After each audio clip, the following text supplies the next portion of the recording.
श्री असदुद्दीन ओवैसी जी।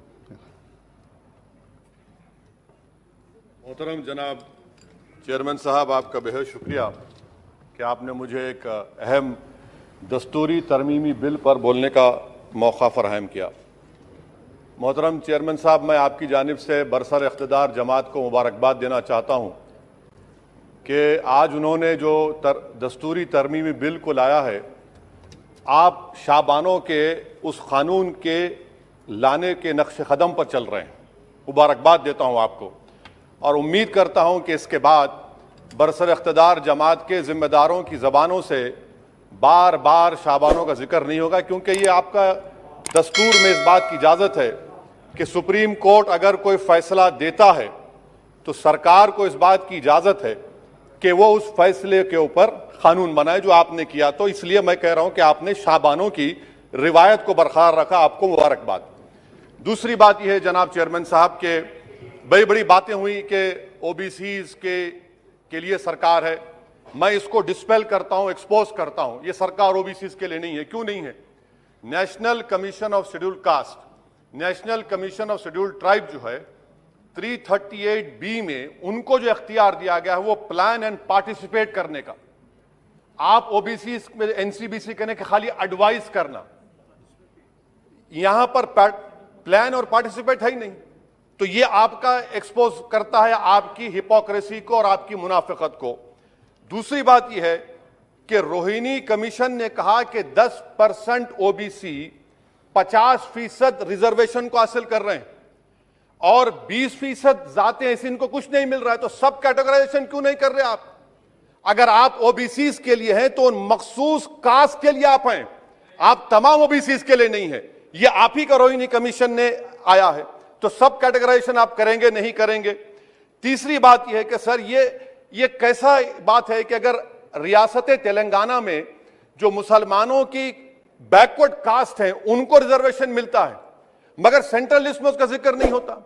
तो एक ऐसा कानूनी मैकेनिज्म बनाने की जरूरत है कि अगर किसी स्टेट और रियासत में वो ये तय करती है कि ये हमारे स्टेट की ओबीसी है तो सेंट्रल लिस्ट में उसका रिफ्लेक्ट होना चाहिए। मिसाल के तौर पर बिहार में सुरजापुरी जात का जिक्र ही नहीं है सेंट्रल लिस्ट में, तो इसका हुकूमत करेगी नहीं करेगी? चौथी बात यह है कि आप क्यों डर रहे हैं? नरेंद्र मोदी की सरकार क्यों डर रही है? 50% को क्रॉस करिए ना। जब प्यार किया तो डरना क्या, तोड़ जाइए 50% को। क्यों 50% को डर रहे हैं आप? जो 50% है उनको 27%, जो 20% है उनको 50%। तो आपकी मोहब्बत ओबीसी से नहीं है, आपकी मोहब्बत उनके वोट से है और आपका दिल उन 20% के लिए धड़कता है जिसके लिए आपने 50% तहफ़्फ़ुज़ रिजर्वेशन दी है। यह आपकी हकीकत है। पांचवी बात यह है स्पीकर साहब कि हम हुकूमत से मुतालबा कर रहे हैं कि प्रोएक्टिवली नरेंद्र मोदी की सरकार 50% सीलिंग को तोड़िए, निकलिए। आप क्यों नहीं करना चाहते? करने की जरूरत है, डेटा है, एम्पिरिकल एविडेंस है बैकवर्डनेस का। वो 50%, 27% कैसा दे रहे हैं, गलत है। छठी बात यह है कि सर ये एक सुनहरा मौका है कि आप इस तरह का कानून बनाइए, 50% लिमिट को क्रॉस करिए और ओबीसी समाज से सही मानों में इंसाफ करिए। सर एक और बात, आज ही के दिन 1950 10 अगस्त को प्रेसिडेंशियल ऑर्डर हमने निकाला था, बड़ा तारीखी दिन था जिसमें हमने शेड्यूल्ड कास्ट को रिजर्वेशन दिया।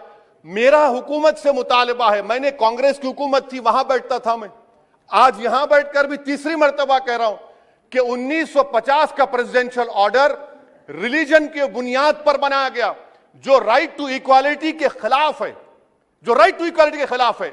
एक सुनहरा मौका आपके पास आया है कि उसको रिलीजन न्यूट्रल करिए।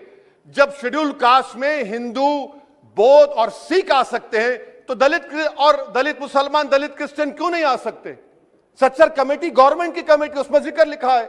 आप वो नहीं करना चाहते, आप नहीं करेंगे तो देख रहे उत्तर प्रदेश का अंसारी देख रहा है, उत्तर महाराष्ट्र के वो पसमानदा मुसलमान देख रहे हैं कि क्या तमाशा आप लोग करते हैं। यहां वहां चले आते हैं, वहां के यहां आते हैं और हम लोग बीच में फंसे हुए रहते हैं। सर छठी बात यह है, सातवीं बात यह है कि मैं हुकूमत से इस बात का मुतालबा कर रहा हूं कि 1950 प्रेसिडेंशियल ऑर्डर को रिलीजन न्यूट्रल किया जाए। अच्छा, ओबीसी की आपकी सरकार है, 89 सेक्रेटरीज हैं, कितनी ओबीसी है बताइए? 89 सेक्रेटरीज में 5 अगस्त 2009 को एक भी ओबीसी सेक्रेटरी नहीं था। एक शेड्यूल कास्ट और 3 एसटी थे। मुबारक हो आपको, आपकी मोहब्बत यह है, डेटा कह रहा है, मैं नहीं कह रहा हूं, आप मुझे झूठ साबित कर दीजिए। अच्छा, सेंट्रल यूनिवर्सिटी में सर, सेंट्रल यूनिवर्सिटी में 51.6% ओबीसी के पोस्ट वैकेंट हैं। इसीलिए मैंने कहा कि आपको उनके वोट से मोहब्बत है, उनको जमीन से आसमान पर उठाने से आपको कोई मोहब्बत नहीं है। यह हकीकत है सर। और सर, ये यहां पर बैठकर मैंने हमारे कांग्रेस के लीडर की तकरीर को सुना, शिवसेना वाले कह रहे हैं, एनसीपी वाले कह रहे हैं मराठा। भाई साहब, महमूदुर रहमान कमेटी की रिपोर्ट ने कहा था महाराष्ट्र में कि मुसलमान सोशली एजुकेशनल बैकवर्ड है, जो बॉम्बे की हाईकोर्ट ने उसको अपहेल्ड किया, और आप सिर्फ मराठाओं की बात करते हैं, मुसलमानों की बात क्यों नहीं करेंगे? वो 50 कास्ट जो मुसलमानों की बैकवर्ड है महाराष्ट्र में, वो देख रही है आपके इस तमाशे को और आपको एक्सपोज करके रहेगी। आप उनकी बात ही नहीं करते। मराठाओं को जरूर दीजिए, मगर आपके इस बड़े दिल में क्या उन गरीब मुसलमानों के लिए धड़कता हुआ दिल नहीं है कि हम सिर्फ भिखारी हैं, आपका वोट हासिल करेंगे, आपको नेता बनाएंगे, मुख्यमंत्री बनाएंगे, प्रधानमंत्री बनाएंगे, और हमको क्या मिलेगा? इफ्तार की दावत और मुंह में खजूर, रिजर्वेशन नहीं मिलेगा हमको। ये कौन सा इंसाफ है सर? इसीलिए ये इनकी मुनाफिकत है, इसीलिए हम हुकूमत से मुतालबा करते। अच्छा, हैरत की बात यह कि सुप्रीम कोर्ट के जिस फैसले को ओवरकम करने के लिए यहां पर यह बिल लाया गया, सुप्रीम कोर्ट ने कह दिया कि मराठाओं के बारे में सोशली एजुकेशनल बैकवर्डनेस नहीं दिख रहा है। आप कैसे दिखाएंगे बताइए? ये महाराष्ट्र के 50 मुसलमान बरादरियां देख रही हैं। इसीलिए हम हुकूमत से कहना चाहते हैं कि, और मोदी सरकार से, कि आप ओबीसीज के अपलिफ्टमेंट के लिए नहीं हैं, आप मजलूम के साथ नहीं हैं, आप कमजोर के साथ नहीं हैं, आप बेरोजगार के साथ नहीं है।